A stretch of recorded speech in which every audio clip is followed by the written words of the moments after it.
नमस्कार दोस्तों, स्वागत है आपका हमारे YouTube के चैनल प्रिपेयर थ्रू चार्ट्स में। Guys, I hope you are doing well. पढ़ाई अच्छे से चल रही होगी। आज मैं आपके लिए पॉलिटी का एक नया चैप्टर सिटीजनशिप लेके आई हूँ। इसके पहले के जो 5 चैप्टर हैं यूनियन एंड इट्स टेरिटरी तक, वो कंप्लीट हो चुका है। आपने अगर वो नहीं देखा है तो डिस्क्रिप्शन बॉक्स में उसका लिंक है, एक बार आप लोग वो देख लीजिए। तो चलिए शुरुआत करते हैं सिटीजनशिप से। दोस्तों, व्हाट इज सिटीजनशिप?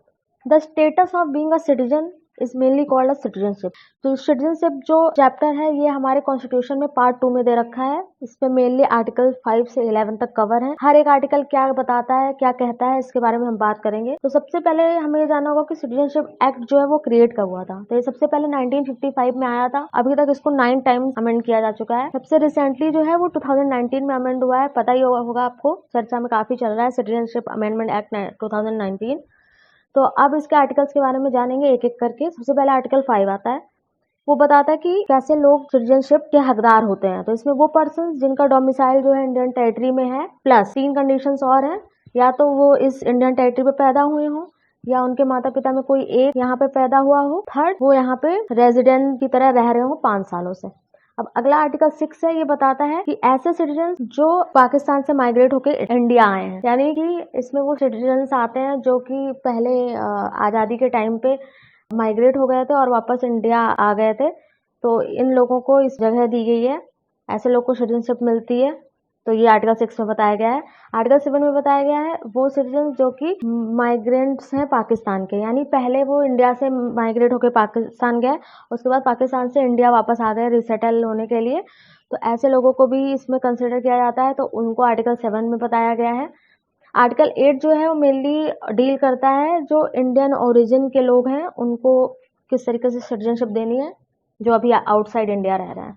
आर्टिकल 9 बताता है कि इंडियन सिटीजनशिप ही यहाँ पे केवल वैलिड है, यहाँ पे कोई डुअल सिटीजनशिप नहीं चलती। जैसे स्विट्जरलैंड हो गया, अमेरिका हो गया, ये लोग डुअल सिटीजनशिप भी देते हैं। मतलब वहाँ स्टेट की अपनी अलग अलग सिटीजनशिप होती है और नेशनल भी अलग सिटीजनशिप होती है। तो वहाँ के जो लोग हैं वो डबल सिटीजनशिप को एंजॉय करते हैं, बट इंडिया में केवल एक सिटीजनशिप है, इंडियन सिटीजनशिप।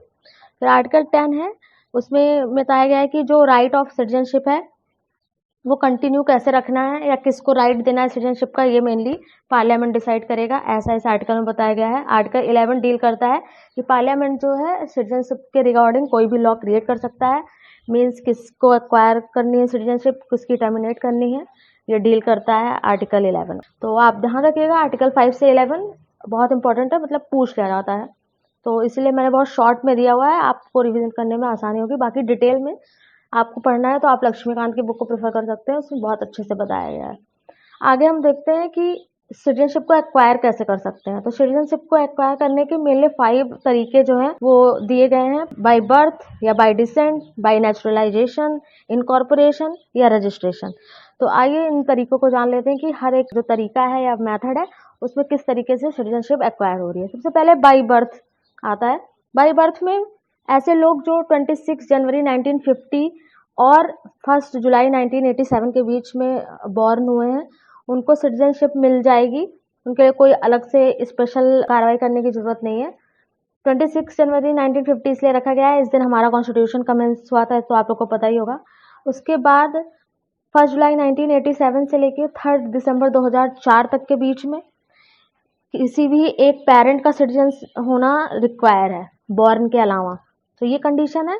प्लस 3 दिसंबर 2004 के बाद से आपके दोनों पेरेंट्स जो हैं वो इंडियन सिटीजन होना चाहिए, या फिर कोई एक पेरेंट जो है इंडियन सिटीजन होना चाहिए और अगला जो पेरेंट है वो इलीगल माइग्रेंट नहीं होना चाहिए। अगला बाय डिसेंट आता है। बाय डिसेंट में मेनली ये रखा गया है कि 26 जनवरी 1950 से लेकर 10 दिसंबर 1992 के बीच में ऐसे लोग जो इंडिया के बाहर पैदा हुए हैं उनको सिटीजनशिप किस तरीके से देनी है ये बताया गया है। ये भी बताया गया है कि उसमें फादर जो है वो इंडियन सिटीजन होना चाहिए ऐसे समय पे इंडियन सिटीजनशिप एक्वायर करने के लिए। सेकंड मेथड है कि अगर 10 दिसंबर 1992 और 3 दिसंबर 2004 के बीच में अगर आप पैदा हुए हैं कहीं भी इंडिया के बाहर, तो उस समय जो फादर की पहले कंपलसरी कंडीशन थी उसमें आइदर पेरेंट कर दिया गया है कि किसी एक पेरेंट का इंडियन सिटीजन होना जरूरी है। उसके बाद 3 दिसंबर 2004 के बाद ऐसा बताया गया है कि आप अगर बाहर पैदा हुए हैं तो आप इंडियन सिटीजन नहीं कहलाएंगे अगर आपकी जो बर्थ है वो with in a year register नहीं होती है। With in a year register नहीं हो रही है तो किसी स्पेशल कंडीशन में ही आपको इंडियन सिटीजनशिप मिल सकती है, वो भी सेंट्रल गवर्नमेंट की परमिशन से।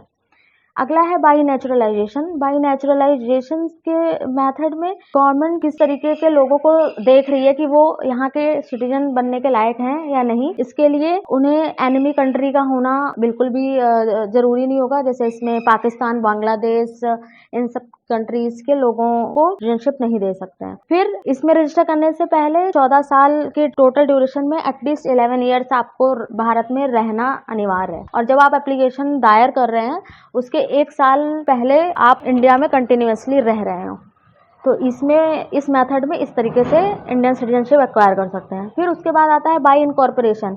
मतलब 15 अगस्त 1947 के बाद इंडियन गवर्नमेंट ने जो भी टेरिटरी एक्वायर की है उसके जो लोग हैं उनको कैसे इंडियन सिटीजनशिप देनी है, किसे देनी है, किसे नहीं देनी है, इस सब का फैसला जो है इसमें सेक्शन 7 जो है हमारा सिटीजनशिप एक्ट 1955 में जो क्रिएट हुआ है उसके तहत बताया गया है कि कैसे इंडियन सिटीजनशिप एक्वायर कर सकते हैं।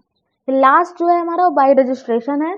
इसके थ्रू ऐसे लोग जिन्होंने किसी इंडियन सिटीजन से शादी की है या फिर इंडिया में साधारण तरीके से 7 ईयर्स से रह रहे हैं उनको जो है सिटीजनशिप रजिस्ट्रेशन के थ्रू दी जा सकती है। इसमें उनके जो माइनर चिल्ड्रन है उनको ऑटोमेटिकली इंडियन सिटीजन मान लिया जाता है जिसके पेरेंट्स ने अपने आप को रजिस्टर कर लिया है as a citizen of India. Acquiring of citizenship देखने के बाद how citizenship can be lost, मतलब सिटीजनशिप लॉस्ट भी हो सकती है, तो उसके भी तरीके बताए गए। वो मेनली 3 तरीके हैं, रिनंशिएशन, टर्मिनेशन और डेप्रिवेशन। तो इसको भी हम 1 बाय 1 डिस्कस करेंगे। सबसे पहले रिनंशिएशन। रिनंशिएशन में जब कोई इंसान वॉलंटरीली रिनाउंस कर दे रहा है कि वो इंडियन सिटीजनशिप छोड़ रहा है, इसके लिए रजिस्ट्रेशन कर देता है, तो ऑटोमेटिकली उसकी इंडियन सिटीजनशिप लॉस्ट हो जाती है। बट ओनली 1 कंडीशन में ये लागू नहीं होता, जब उस समय इंडिया किसी वॉर में इंडल्ज हो। सेकेंड है टर्मिनेशन की कंडीशन। टर्मिनेशन में जब भी कोई इंसान वॉलंटरली या फिर बिना किसी फोर्स के दबाव के किसी दूसरी कंट्री की सिटीजनशिप एक्वायर कर लेता है तो ऑटोमेटिकली इंडिया की सिटीजनशिप टर्मिनेट हो जाती है। इसमें भी वही कंडीशन जो एक्सेप्शन में है कि उस समय इंडिया किसी वॉर में इंडल्ज ना हो। लास्ट है डेप्रिवेशन। ये कंपल्सरी लॉस्ट हो जाती है इसमें सिटीजनशिप किसकी हेल्प से, इंडियन गवर्नमेंट अगर किसी इंसान को ऐसे पाती है कि उस इंसान ने फ्रॉड किया है सिटीजनशिप एक्वायर करते समय, या वो किसी एनिमी कंट्री का बिलोंग कर रहा है, या फिर रजिस्ट्रेशन कराने के बाद इंडियन सिटीजनशिप की विद इन 5 ईयर उसको कहीं किसी बाहर की कंट्री में 2 साल के लिए सजा हुई है, और या फिर उसने इंडियन कॉन्स्टिट्यूशन का अपमान किया है, ऐसे किसी तरीके में अगर वो इंडल्ज पाया जा रहा है तो उसकी इंडियन सिटीजनशिप ऑटोमेटिकली लॉस्ट हो जाती है। अब ये सब देखने के बाद इसमें 2 टॉपिक मेन ऐसे दिए गए हैं जिसके बीच में डिफरेंस मेनली कभी कभी आ जाता है और आपको पता होना चाहिए। पहला पर्सन ऑफ इंडियन ओरिजिन और दूसरा है ओवरसीज सिटीजनशिप ऑफ इंडिया।